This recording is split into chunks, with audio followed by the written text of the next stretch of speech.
Season 6, Episode 3 of HBO's Girls starts off with a familiar enough premise. A male literary fiction writer has landed himself in hot water after multiple young women accuse him of sexual assault.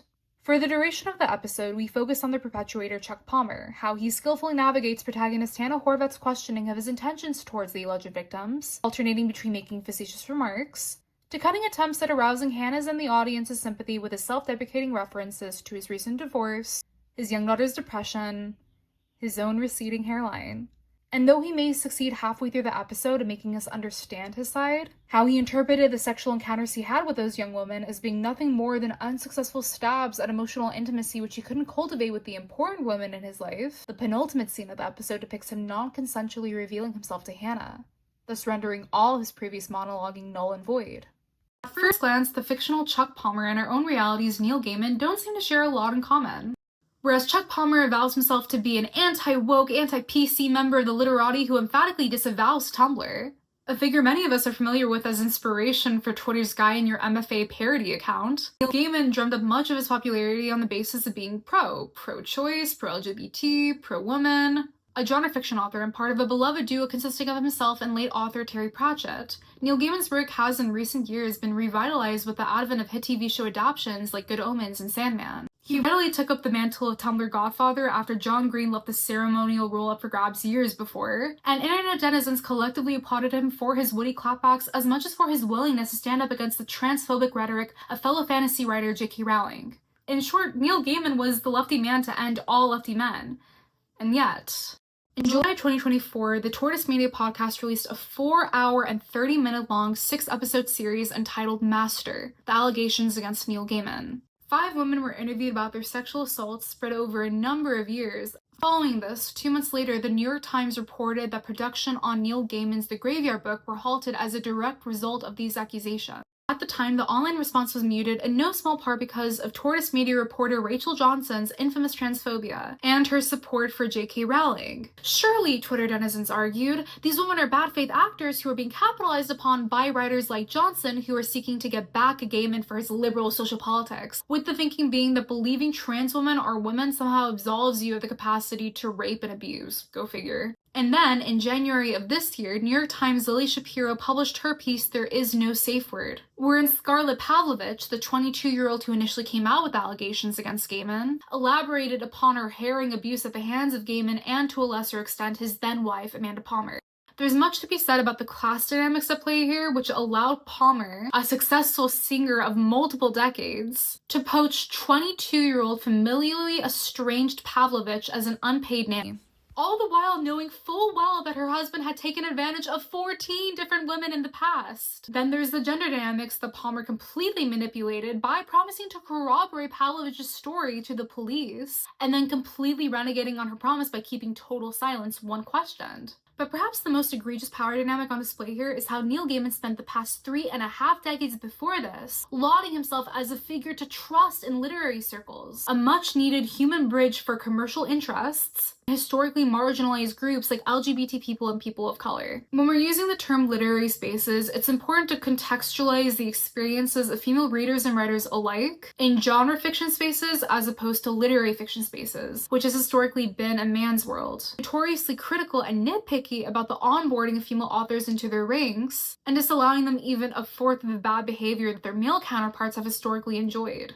The women who have been shunted outside these literary fiction spaces found some solace in genre fiction, from fantasy to romance to our modern Frankensteinian amalgamation of romantasy. Harper Magazine's 1998 article, Scent of a Woman's Ink, outlines a troubling gender discrepancy in literary circles at the time.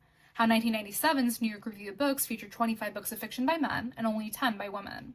Author Francine Prose invokes a quote by Norman Mailer which encapsulates both historical and contemporary attitudes on the subject. I can only say that the sniffs I get from the ink of the woman are always fey, old hat, quincy-goisy, tiny, too dykily psychotic, crippled, creepish, fashionable, frigid, out of baroque, the keel and mannequin's whimsy, or else bright and stillborn. But this trend of women being excluded from literary fiction spaces is changing rather rapidly. Christian Philip Scott's New York Times essay, The Disappearance of Literary Men Should Worry Everyone, details new discrepancies. How women are now majorly represented as both readers and writers in literary circles, more so than men, who Scott argues have regressed educationally, emotionally, and culturally. But this new trend can negate the decades women writers spent being considered frou-frou at best and hopelessly saccharine at worst. So much so that a new term had to be coined to describe their work in the late 1990s: chick lit. Fantasy, notably, was an exception. Female writers like Ursula K. Le Guin, Margaret Atwood, James Tiptree Jr., and Anne McCaffrey are all lauded as innovators of the field between the 40s and the 80s. A Redditor noted that in the first half of 2020, 58% of all SFF, science fiction fantasy, books were written by women. On the genre consumer side, Eventbrite notes that under the age of 30, convention goers are an even split between men and women. SFF circles, in short, have been something of a safe harbor for women where literary fiction was oftentimes an impenetrable gentleman's club. Neil Gaiman, whose career started in the late 80s, was perfectly aware of this shift. Though he spent much of the 2000s disavowing majorly female fans who perceived a homosexual subtext to his co-written novel, Good Omens, he changed his tune when his milieu became more progressive upon his appointment as Tumblr godfather in the 2010s, reposting fan art, reasserting his pro-LGBT stances, and reveling in the adoration of his many, many sycophants. Scrolling through his Tumblr will reveal that not only did he readily express his political and social opinions, but that they included reblogging rape cases and hashtagging them wrong things, and condemning the Republican Party rape advisory chart, exemplifying that age-old adage, rule for thee, but not for me. In the wake of the allegations, Neil Gaiman's social media presents a sickening irony. A particularly egregious reblog was that of Kat Mihos' poem she wrote about rape, with Gaiman's comment being that he just read this and cried. In fact, a good swath of the hashtag rape on his page will reveal it was often brought up in conjunction with criticizing anti-abortion laws on the right. Ultimately, Gaiman, in these instances, comes off all the right ways, rightfully indignant on behalf of women facing both institutional and individual oppression and abuse, around the same time frame that he forced Scarlett Pavlovich to eat her own excrement. Whether Gaiman believes himself when he posts on his blog that he has never engaged in non-consensual activity with anyone, even when the evidence and the number of women is staggering, is a moot point. Here's the better question to ask ourselves: how preemptively can a male celebrity absolve himself? What I mean to say is, when looking at the online reaction now to the allegations, you'll see Terry Pratchett's name invoked more often than not. Did he know?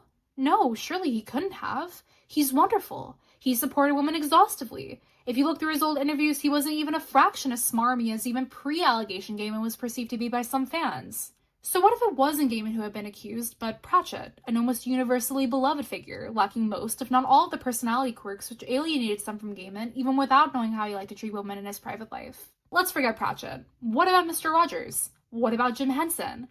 I can already see people bristling at the question, but the question needs to be asked. At what point is a personality so ebullient, or a work thereof so beloved, that it can make the most seemingly stringent, self-avowed feminist clamor to the defense of an alleged abuser of women? Don't worry, I'm totally playing. It's not this guy. Black Mirror Season 4, Episode 1's USS Callister props up Robert Daly as a decoy protagonist only for around 15 minutes or so. Afterwards, when we follow up into a Star Trek-esque MMO game, Infinity, his more unscrupulous qualities, namely making illegal clones of his co-workers and incorporating them in-game to torture at will, are quickly revealed, and the episode deftly switches track to follow the clone of new hire Nanette Cole. Robert Daly isn't Gaiman or Chuck Palmer. He's a nerdy, emasculated game developer brimming with silent resentment, while Gaiman and Palmer are giants in their respective literary genres. But in spite of varying political beliefs and confidence levels, the same sentiment typifies each man's attitude, expressed most succinctly by Daly in USS Callister's sequel episode. I don't want to hurt you. But he does. No, he doesn't rape young women, but he does deny their sexual agency in another cartoonishly evil way. He has his own code of conduct, virtues that he preaches, only to immediately follow them up with a complete unself-conscious rejection of practicing what he preaches. In this way, Daly seems almost a farcical inversion of Gaiman and Palmer. Not PC in the same vein as Gaiman, not literarily inclined enough like Palmer to convey to his female protagonist his harmlessness through witty repertoire. But Daly is Gaiman and Palmer laid bare. All self-declared nice guys, guys who long ago identified themselves with the underdog so that once they amassed great social power, they refused to grapple with the ramifications that power enacted upon their future relationship dynamics. Because acknowledging to themselves that even if it was once true that they were totally disenfranchised, which all being white cis straight guys is not exactly the case, they aren't anymore. And that means that for once in their lives, they'll have to contend with the idea that if people don't like them, it's not out of perceived nerdiness or unfuckability. In the wise words of Rudy Mara, it'll be because people will think that they're assholes. But there's one more odd duck out there that we have to consider. Not a skeevy male writer of science or literary fiction, not a quietly seething video game developer, though he too belongs to the realm of science fiction. Season 3, Episode 8 of The Twilight Zone, entitled It's a Good Life, follows 6-year-old farm boy Anthony Fremont living in a bucolic farm town in America with one small wrench in the gears. The boy has attained supernatural powers that's cut off the townspeople from the rest of society and forced them to appease his every childish whim in fear of his retribution. Anthony's powers include mind reading, which he uses both to police the thoughts of those around him so that they only think well of him, and to curb idiosyncrasies he doesn't like. Though his circumstances are fantastical, Anthony Fremont is the rather commonplace case of the boy who's never been told no, wielding a staggeringly potent social power that he can only think to exploit for his own whims rather than use for good. When a townsperson, Dan, finally breaks and begs for someone to take a stand against Anthony and his draconian rule, the townspeople can't bring themselves to do it, either because they're too afraid, or because even after all the damage he's inflicted, Anthony's surface-level harmlessness, here garnered from being a child rather than an emasculated writer or a nerdy game dev, is visceral enough that it stays their hand. And it's directly because of this lack of action that Anthony is able to claim yet another victim. I don't know if sad and frustrating tales like this have an Aesop, but if there is, it's this. You can pigeonhole yourself as wielding little to no social power all you want, but your capacity to hurt others grows in direct correlation to your mounting success. No, not every male celebrity or public figure will inevitably disappoint you, but if we don't learn from our former disappointments, there will be another male celebrity who wields his ostensible powerlessness as a weapon with which to hurt innocent victims. When that time comes, we'll have two choices. We can remember Neil Gaiman, Chuck Palmer, and Robert Daly and force the nice guy to reveal himself for what he truly is. Or, alternatively, we can cluck our tongues and lament to each other with all the earnestness in the world, but he seemed like such a...